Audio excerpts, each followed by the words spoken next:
Hey, John Gilroy here. A while back, I sat down with Terry Miller from Karsun Solutions to discuss federal customer experience. Here we are in 2025 in the middle of a hurricane of technology change. I guess it's time for an update. Hit the music, Manny. Welcome to the Federal Tech Podcast, the podcast that connects you to federal technology leaders. My name is John Gilroy, and I will be your moderator. Our guest today is Lisa Hoover, Head of Experience and Design at Karsun Solutions, K-A-R-S-U-N, Karsun Solutions. Lisa, how are you? I'm doing awesome. I'm so thrilled to be here with you today. I love the weather. I love that I drove in through the snow. I feel really energized right now. Well, we're not talking about snow today. We're going to talk about user experience in the federal government. And I think anyone who is alive here in early 2025 can see there's a lot of changes going on in the federal government. But I think there's some, there's the rudder here. There's a guiding light. And I think the guiding light is take that digital experience and have it improved, make it better, make it more efficient. And that's what we're going to focus for you on today. Now, in the last couple of years, there have been executive orders that have encouraged people to transform federal customer experience and service delivery. We know that's all changing, but I think it's still going to be effective. So from your perspective, what exactly is customer experience with a website? I would say this, customer experience, I've just watched it evolve over the past decade, right? It wasn't even really a term that people use very often. They were typically more focused on user experience, which is your digital product solution. It's how you bring these digital product solutions into agencies and companies. But customer experience is the overarching way that people approach your brand. So it could be everything from your solutions and your services to your UX. But honestly, it's the way that your company is personified, right? It's how people distinguish your company and understand your brand overall. I would say that now in this landscape with mandates and orders, as you mentioned, coming out, people are really trying to check a box, right? In federal, they were saying, oh, there's this new buzzword or this buzz acronym called CX, and we just need to make sure that we're accounting for it. But really what mattered was bringing in human-centered design principles to say that we're actually thinking about humans, users, people, employees, everyone who would touch a digital product solution. And so with that being said, there's a heavy focus right now on being able to bring measurement and change and really understand how things are beginning to shift from just creating digital solutions to imparting the wisdom and the challenges of humans to make these experiences better overall. I love to quote famous companies. There's an organization called the Partnership for Public Service, and they did a survey about federal websites. And they came up with the fact that just 23% of Americans believe federal services are easy to navigate. So we got room for improvement here, huh? There's so much room for, but I don't want to be offensive. I do want to say customers are stuck, John, literally. Have these legacy applications, these huge monolithic systems, right, that are sharing singular code bases, deeply coupled, and federal agencies are having a hard time with being able to modernize these systems. Customer experience is really challenged because oftentimes you'll need these legacy systems to be able to do work. But as we are starting to grow into this more modern era of technology, there are a lot of things that these legacy systems can't do. What ends up happening is people start to kind of manually patch and try to fix what these legacy systems have been doing for a long time. And that inefficiency begins to creep up. So these legacy systems now that are distributed and disjointed and causing these types of challenges, there has to be an answer to that to be able to help fix what this modernization problem is right now. I have a friend named Rodney. Let's say Rodney starts a company, Rodney's Donuts, okay? And he wants to make it user-friendly. There's a whole lot of things he can do being a commercial company independent. Now, the federal government itself, they have certain restrictions, so there's limitations, There's limitations with legacy systems. There's limitations with compliance. And so what you're doing is you are painting a canvas with your hands tied in many ways, aren't you? I mean, this is a challenge of the federal government, just complying with everything where commercial companies don't have to worry. This is accurate. When we think about data privacy, when we think about the ways that we protect individuals, there is a deep focus on being able to, answer to that. PI data is so important, right? Capturing user information, and now in these legacy systems, highly distributed. So if I'm a user, I go into a website or an application within a federal agency, and I need to do work. Chances are the work that I'm doing in one system is actually also being, distributed over here to this system, right? Databases are being shared. I mean, there's just a pool of vast user data that we need to protect.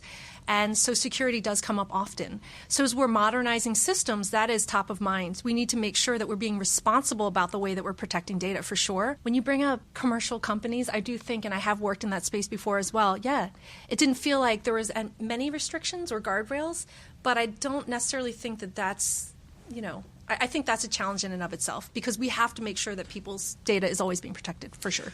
So, Lisa, if you go back in time 10, 15 years ago and do an MBA, I'm sure some professor will stand up in the classroom and say, in order to manage it, you got to measure it. And so we got to measure this. And so I think it's challenging to measure the efficacy of improved CX, customer experience, on the website. So how do you measure? Okay, Lisa comes in, she works for 6 months. Before, after, usually there's something there. So how do you measure this effectiveness? I would say, let's go back one step. In user experience, it was very easy to measure. Right? We could say, hey, here's KPI data, here's traffic data, we can measure bounce rate, time to task completion. We could measure those things, improve a system, a legacy system even, and a month later we could remeasure, right? So you can get that kind of data easily. With customer experience, it was a little more challenging without human-centered design. We weren't actually measuring where the baseline was to say, oh, here's improvement.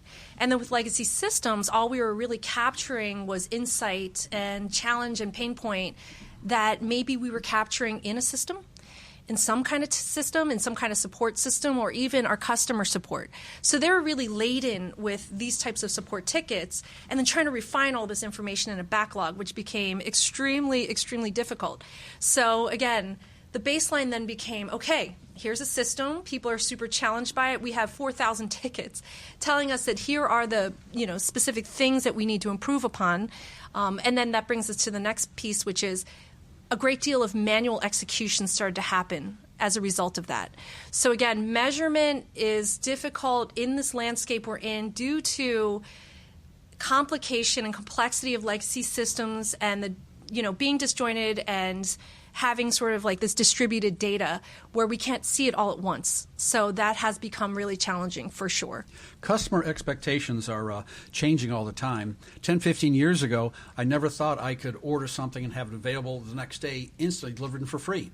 And so what we have is federal systems that are adapting to this. And I think what's happening is customers are expecting a FEMA website to operate just like Amazon. I mean, it's difficult to take and match those customer expectations. So how do you measure customer expectations, and how do you reflect that in website design?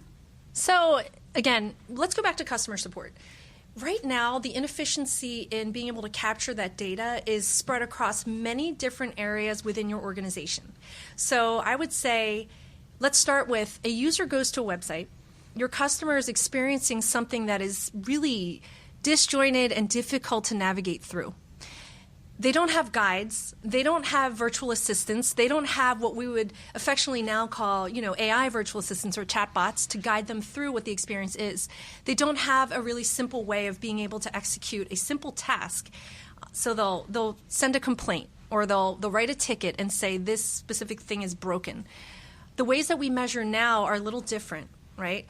When we build these microservice-driven applications, these applications that are scalable and efficient, we can baseline and say, okay, here we know that due to our KPI data, we can see that bounce rates are at 90%. Hey, but in a month from now, once we improve something in the process, like a larger, more comprehensive process within the system, oh, look, our bounce rate has actually decreased. So we can measure it through KPI data like that. Legacy systems are a little bit different because we're not just capturing KPI and traffic data. We're also capturing information that we're collecting, insights, through customer support, through ticketing systems, as mentioned. We can say, within a given month, we have 1,000 different customer support tickets that come in. A way to measure how improvement has been made is to see if those support tickets have decreased, right? And then you're starting to get some metric value. We can also capture it through predictability. So if I were to go to my analytics data and see that users were able to complete a task or they had trouble in one specific area, you could actually say that over time, this is a pattern that becomes predictable, right? So we try to avoid that in the ways that we deliver user experience design. And I do want to say, customer experience, again, it's the overarching ecosystem, whereas user experience design really is just it's your digital product solutions, which is one part of that CX.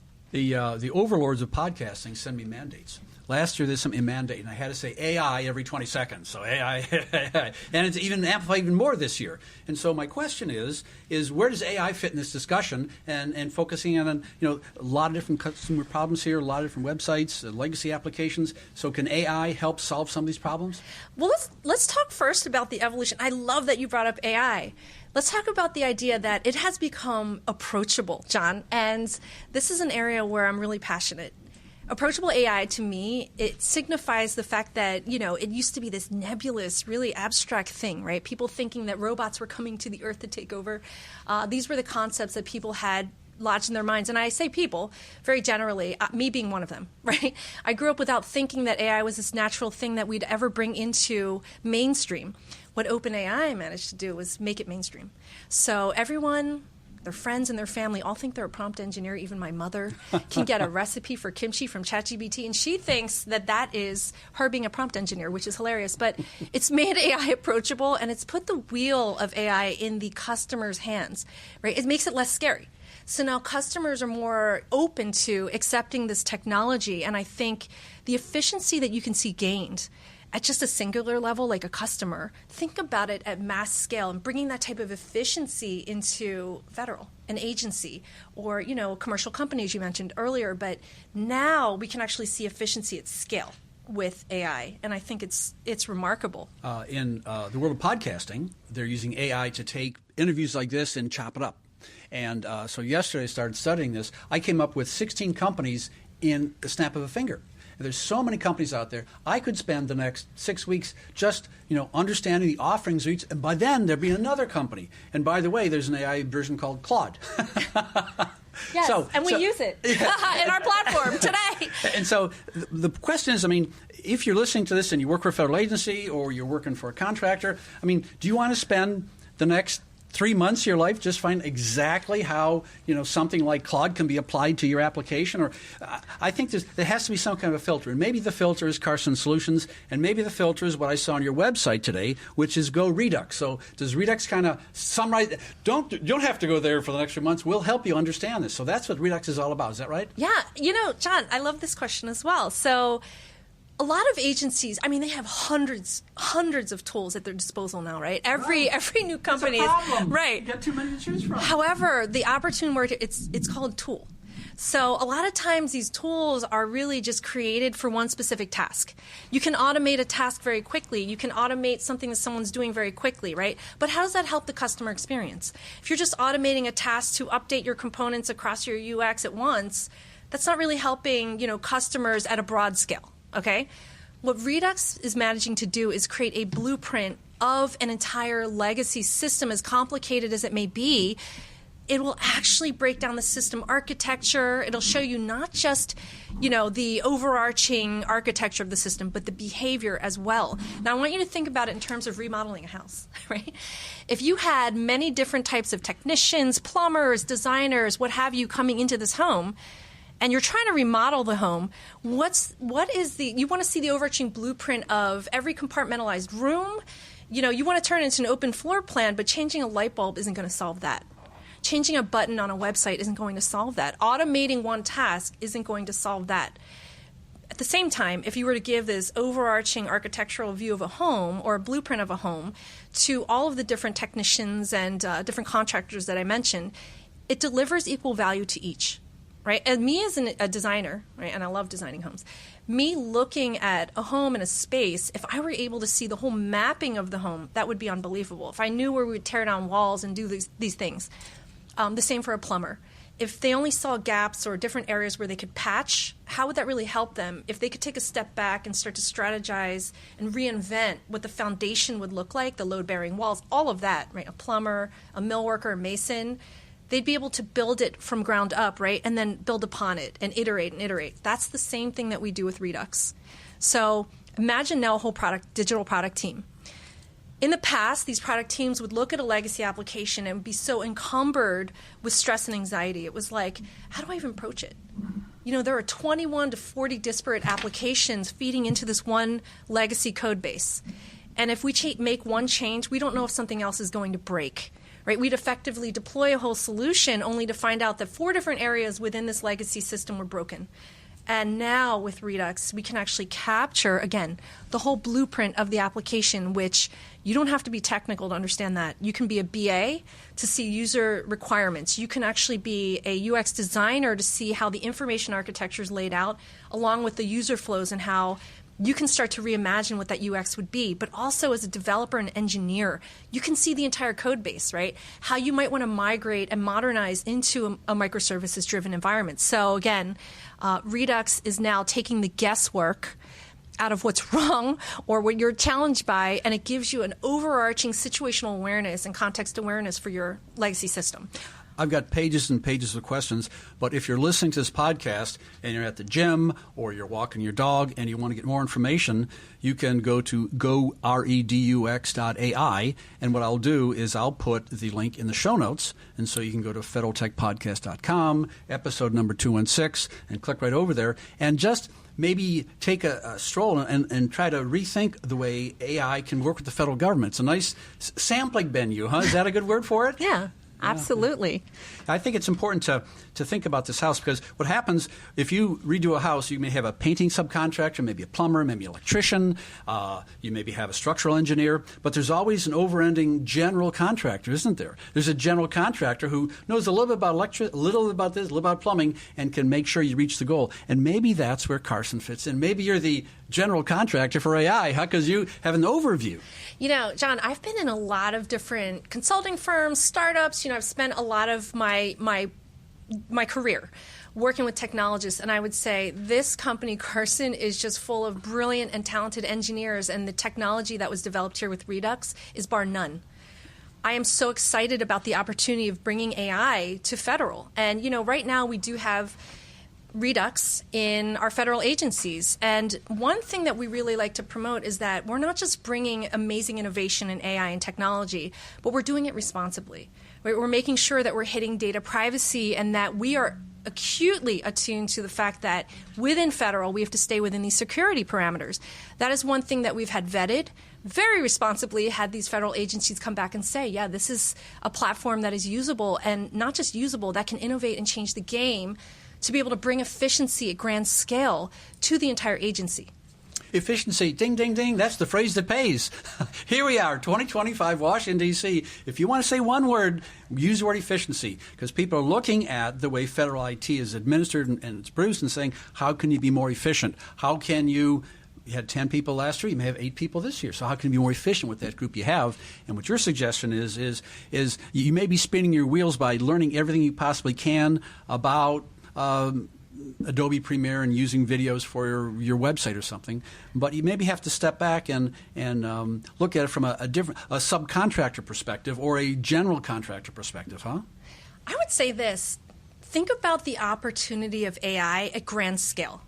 Think about when we talk about efficiency, it's not, I think, for individuals who are currently, providing services. It's not about replacement, right? And oftentimes in CX, I'll hear that during my interviews, are you bringing AI here, are you bringing technology here so that you can replace me? And I always say, oh, never. There's zero chance that AI is going to replace humans. The one thing that I want to impress upon is that the opportunity for AI and bringing efficiency is to help individuals gain momentum and actually bring them ways that they can be more efficient and do more, right, in their jobs to feel like they're providing value. Feeling encumbered by manual task execution, plugging holes, making these patches, that's become a time suck, right? No. Think about it. It's a time suck.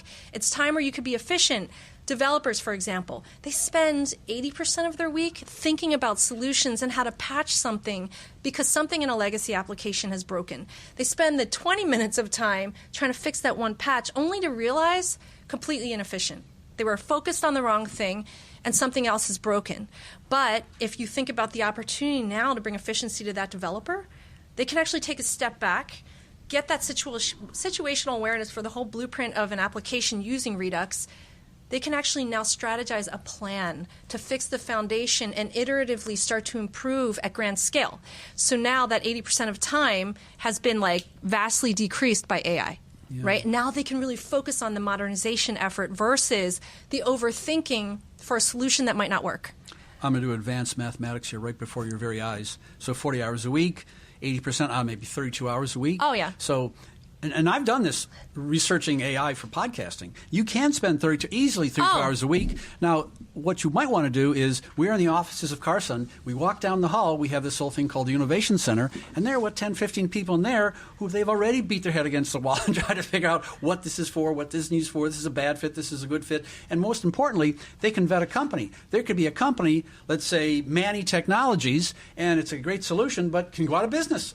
Oh, and so absolutely. what you want to do is have that technology vetted that it can help you, and secondly, make sure it's going to be around, and then thirdly, integrate with your other systems. So there's a lot of advantages to letting someone take the arrows here, huh? I love this. You got the arrows in your back there, Lisa? No, I love this because, again, as mentioned before, this Karsun Innovation Center is not set up for individuals who want to be stagnant.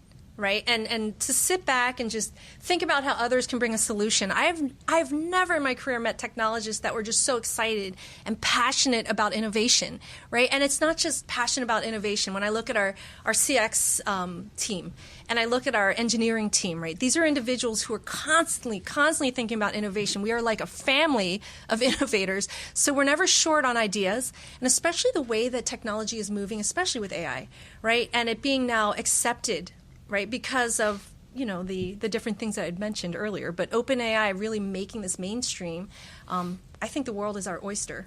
That's kind of funny. Yeah. That's so strange, because I didn't grow up with idioms. Lisa, now we're going to go to outer space. Okay? We take this conversation to outer space. Outer space right now, they have thousands and thousands of satellites. And what's happening is there could be possibility of satellites crashing into each other.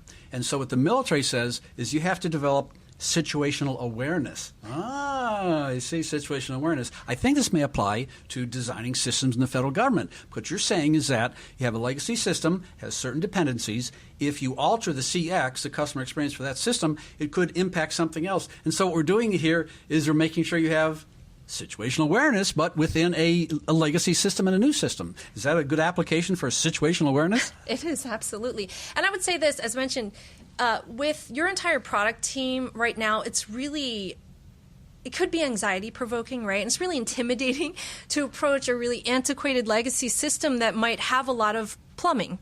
I'm going to take it back to the house remodel, but when that infrastructure is highly complex, when you have distributed data and systems, when things feel disjointed, it's intimidating to even have to approach a legacy system as a team. And then you feel siloed, right? You have your BAs over here, and they're trying to really understand, the system integration points and things to create their own diagrams. And you have your engineers over here, you've got your architects over here, but not any one singular place where everyone can come and get a deep understanding as one team. Redux manages to do that, and that really differentiates us in the market, right? It gives you the situational awareness, but it helps you as a team devise now a plan. You can decide whether, you're not fixing features here. You're not fixing that one light bulb, right? You want to fix the infrastructure, and that's what really differentiates Redux, for sure. I once loaded up the car and drove to Oklahoma. Got to go right through Missouri. What I learned in Missouri, they have license plates, and the license plates say Missouri, the show me state. Yeah. So, time to show me here, Lisa. So, show me, maybe give me an example where AI has streamlined decision making and maybe allowed teams to move faster with confidence. Can you give me an example of something like that? I would say when I started my career in UX without AI, let's say, for example, and I didn't really have, I used my intuition to be able to streamline things to make them better. This is before even the era of design systems. It was difficult to be able to improve anything, right? And we didn't really have analytics data telling us that things were working or not working, right? But now with AI, I'd say everything down to haptic touch, augmented reality, being able to use chat, virtual assistants, and things like that to help assist teams to benchmark and then check again. Benchmark and then check again through that analytics data has been really helpful. So the streamlining process, I would say, instead of taking something that's super complicated and trying to patch the super complicated thing, plug holes, and constantly do this manual update of, even disjointed pieces of the application, you're able to take a step back and look at the overarching environment to say, Well, if we were to actually employ, let's say, a design system to do component standardization, you've now streamlined your entire UX. You can measure that, right? And you can see, okay, well, now I can measure predictability in what I've done here. So I think the streamlining process, it's not just about fixing the UX, it's also about the measurement over time because you have fixed the UX, right? And then using machine learning or using AI for that predictability piece. And then also bringing guidance, right? So you bring guidance with, we have a chatbot, but you bring in augmented reality. You start to showcase where in the UX things are gapped and broken. You can actually now have a way for you to interpret how to make those UI changes at scale. So we've brought in design systems. We're still seeing gaps. Okay, let's take a step back. How can we standardize something even deeper to streamline the UX? So you can hit it on many lenses, but even through your business requirements, right? Now, we're really talking about customer experience, so I'm going to keep focusing on UX, but I want to be clear about this. Redux doesn't just help designers or engineers.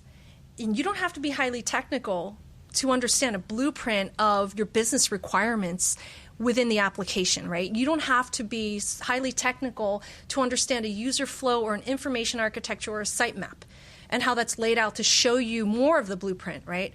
On the behavioral side, yeah, sure. You might want to ask questions to the chatbot or the virtual assistant to understand what the code is doing or what the API endpoints are doing. But again, very specified roles can see this and get value at every lens. And that's what makes this so special and unique.